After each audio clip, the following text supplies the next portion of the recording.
Welcome to ஹரிசிவ சமையல். அனைத்து சகோதர சகோதரிகளுக்கும் இனிய காலை வணக்கம். இன்றைக்கி சுலபமான முறையில் தமிழ் புத்தாண்டின் பிரதான உணவான வேப்பம்பூ மாங்காய் பச்சடி எப்படி செய்யலாம் அப்படிங்கிறத பற்றி தான் இந்த வீடியோவில் பார்க்க போகிறோம். அதுக்காக 2 மாங்காய் எடுத்திருக்கேன். இதை ஒரு தடவை கழுவிட்டு தோலையெல்லாம் சீவிட்டு இதை சதப்பகுதியை இந்த மாதிரி சீவி எடுத்துக்கலாம். கட் பண்ணுற விட இந்த மாதிரி சீவி எடுத்தால் நல்லாயிருக்கும்.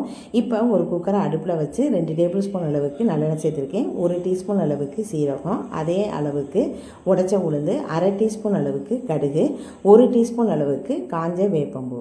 இப்போ இதனுடைய கொஞ்சமாக கருவேப்பிலையும் சேர்த்தாச்சு. உரப்புக்காக 3 பச்சை மிளகாயை நீல வாக்கில் சேர்த்துருக்கேன். ஒரு பெரிய வெங்காயத்தை பொடிசாக கட் பண்ணி சேர்த்துருக்கேன். சின்ன வெங்காயம் போட்டாலும் இன்னும் நல்லாயிருக்கும். இப்போ இதை ஃபுல்லாக போட்ட பிறகு கரண்டினாலே லேசாக வதக்கி எடுத்துக்கோங்க. அடுப்பு மீடியம் ஃப்ளேம்லேயே இருக்கட்டும்.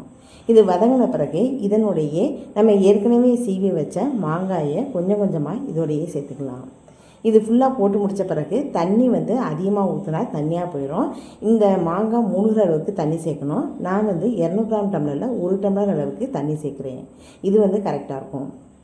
இப்போ இதனுடைய கொஞ்சமாக தூளுப்பு, 1/2 டீஸ்பூன் அளவுக்கு மஞ்சள் சேர்த்துருக்கேன். இப்போ கரண்டி மூலமாக நல்லா திரும்பவும் ஒரு தடவை கிண்டி விட்டுருங்க. அடுப்பை ஃபுல்லாக வச்சுட்டு மூடியும் விசிலும் போட்டு வச்சுருங்க. ஒரு விசில் வந்த பிறகு சிம்மில் 5 நிமிஷம் வச்சுட்டு அடுப்புலேருந்து இறக்கி வச்சுட்டா கரெக்டாக இருக்கும். இப்போ 5 நிமிஷமாக ஆயிடுச்சு. விசில் அடங்கிருச்சு. நல்லா வெந்து வந்திருக்கு. இதை இந்த மாதிரி ஒரு தடவை கலஞ்சி விட்டுட்டு இதனுடைய இனிப்புக்காக 200 கிராம் டம்ளரில் 1 டம்ளர் அளவுக்கு நுணுக்கிய வெல்லம் சேர்த்துருக்கேன். இதுக்கு வெல்லம் அல்லது நாட்டு சர்க்கரை, கருப்பட்டி எது வேணாலும் சேர்க்கலாம். அவ்வளவுதான். இந்த வெல்லம் நல்லா கரைஞ்சி வரணும், கொஞ்சம் கெட்டியாக வரணும். சூப்பரான சுவையான வேப்பம்பூ மாங்காய் பச்சடி ரெடி ஆயிடுச்சு. இதை நீங்களும் செஞ்சு பாருங்கள். தேங்க்ஸ் ஃபார் வாட்சிங்.